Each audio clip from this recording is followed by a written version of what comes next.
Assalamualaikum warahmatullahi wabarakatuh. Namaku Aflah Kamdatus Salsabila dengan NIM 1803012880. Aku dari kelas manajemen E pagi.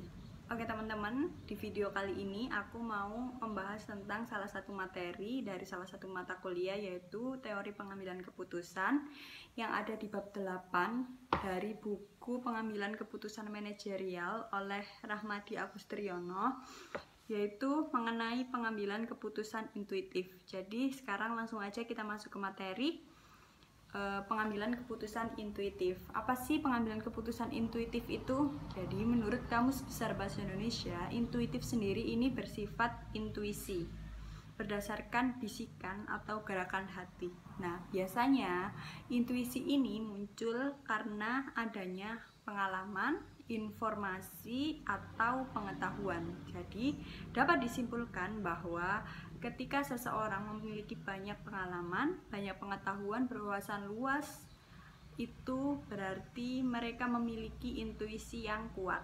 Seperti itu. Nah, di buku ini dijelaskan, menurut ilmuwan Jung, manusia ketika mengambil keputusan itu dipengaruhi salah satu dari 4 faktor. Jadi faktor yang pertama yaitu sensasi, kemudian pemikiran, perasaan, dan yang terakhir ada intuisi. Sekarang kita akan membahas tentang sensasi. Yang pertama, sensasi yaitu ketika seseorang mengambil keputusan berdasarkan fungsi sensasi, yaitu berarti mereka mengambil keputusan berdasarkan panca indera. Mereka mengambil keputusan berdasarkan apa yang mereka lihat, apa yang mereka dengar, apa yang mereka rasakan. Seperti itu. Kemudian yang kedua ada pemikiran. Jadi mereka mengambil keputusan berdasarkan pemikiran mereka yang memberikan arti dan pengertian.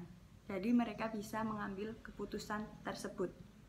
Yang ketiga ada perasaan.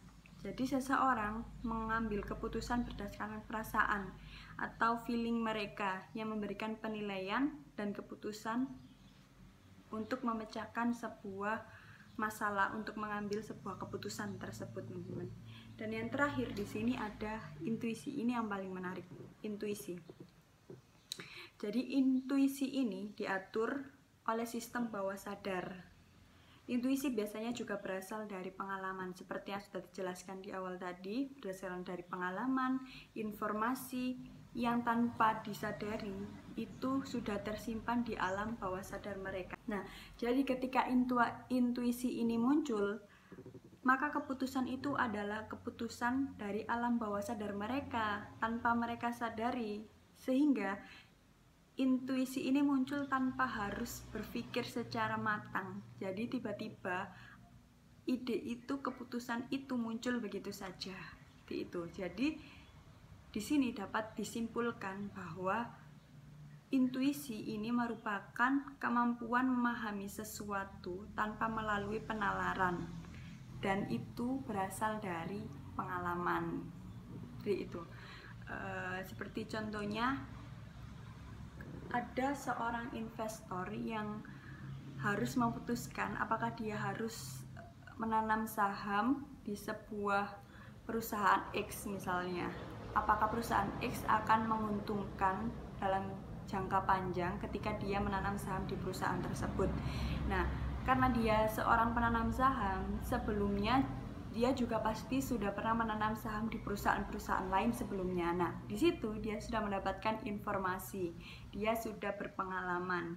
Jadi, ketika dia mengambil keputusan, selain menggunakan analisa berpikir, dia juga menggunakan intuisinya. Apakah perusahaan ini layak untuk ditanami investasi tersebut atau tidak?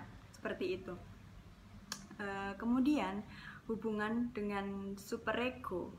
Hubungan dengan superego ini, ketika seseorang mengambil keputusan intuitif, mereka juga harus mengedepankan moralitas, tidak mementingkan diri sendiri, tidak mementingkan ego, tidak mementingkan egoisnya sendiri. Jadi Super ego ini juga dapat diwujudkan dalam bentuk kita memberikan barang kesayangan kita kepada seseorang.